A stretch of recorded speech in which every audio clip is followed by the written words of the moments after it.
save yourself the effort of cooking up your own chicken and just get rotisserie chicken, tear it up. I like that the barbecue sauce is of course giving it lots of flavor, but it's also giving it some moisture too as we reheat all this. Barbecue chicken. I mean, it's really, really easy, but we're just doing a couple things to make sure that it's well balanced and special. Yeah, I just need to use my hands. That is a job for That's not gonna work.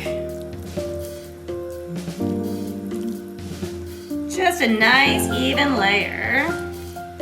I like the red onion here, just for great color. It's not too sharp, too mild, it's kind of perfect. And it's just so freaking pretty. Sometimes we just do things because they're pretty and that's okay. Cheesy, savory barbecue sauce, that bite of onion, just kind of like, makes you want to keep going back for more. Anything else? No, let's bake it.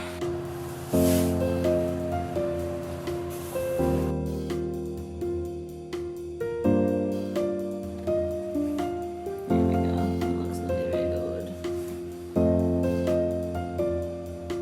Yes.